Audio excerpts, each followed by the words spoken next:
आज श्रावणातला दुसरा शुक्रवार आहे, तर आज गोड करायचे पदार्थ म्हणजे आज मी गव्हाची खीर करणार आहे। आपण गव्हाची खीर करूया, त्यासाठी हे एवढं साहित्य लागणार आहे। हा दलिया आहे म्हणजे गव्हाचा जाड रवा, तूप आहे तेवढं, थोडंसं वाटी, लहान वाटी गूळ घेतलेला आहे, ड्रायफ्रुट्स आणि वेलदोडे जायफळची पावडर। आता मी गॅस लावलेला आहे, त्याच्यामध्ये तूप तूप घालणार आहे म्हणजे जरा पातळ होईल ते।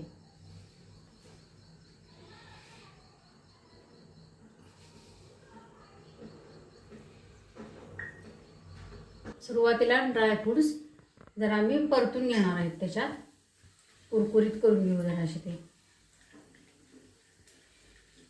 काही जण ह्याच्यामध्ये ना दलियाबरोबर थोडेसे तांदूळ मुठभर पण घेतात, त्याच्यामुळे जरा घट्ट होते खीर। आता ह्याच्यामध्ये मी हा गव्हाचा जाड रवा म्हणजे दलिया परतून घेणार आहे। तो साधारण पांढरट होतो म्हणजे परतला गेला।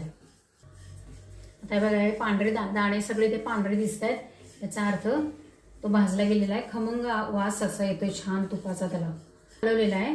आता मी हे कुकरमध्ये घालून शिजवून घेणार आहे। आता 1 वाटी दलिया आहे ना आपला हा, तर साधारण 2 वाटी पाणी टाकायचं आणि शिजवून घ्यायचं सगळं। दलियामध्ये आपण 2 वाटी पाणी घालायचं। फार तर जास्त भिजणारा नसला, फुगणारा नसला तर 1.5 वाटी घालायचं त्याच्यामध्ये। बघा साधारण एवढं तरी पाणी त्यात। आता साधारण पाणी अंदाज तुम्ही घ्या, 1.5 किंवा 2 वाटीचं। हे 3 शिट्ट्या किंवा 2 शिट्ट्या दिल्या तरी चालतात। अशा पद्धतीने आपला दलिया बघा छान शिजलेला आहे मस्तपैकी। थोडासा त्याला दाबून घ्यायचा म्हणजे थोडासा मिळून पण येतो तो। आता त्याच्यामध्ये मी दूध घालणार आहे, साधारण वाटीभर दूध घालायचं आहे। दूध करत ठेवली आहे, त्याच्यावर मी हे सगळं काढून घेतले, त्याच्यात ट्रान्सफर केलं आहे म्हणजे आपल्याला हलवता येईल।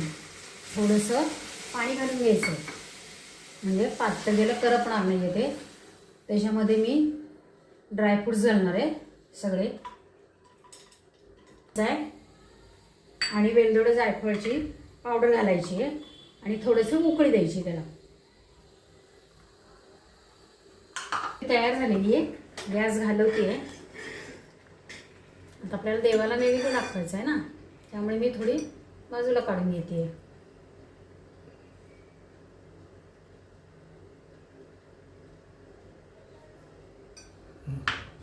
अशा पद्धतीने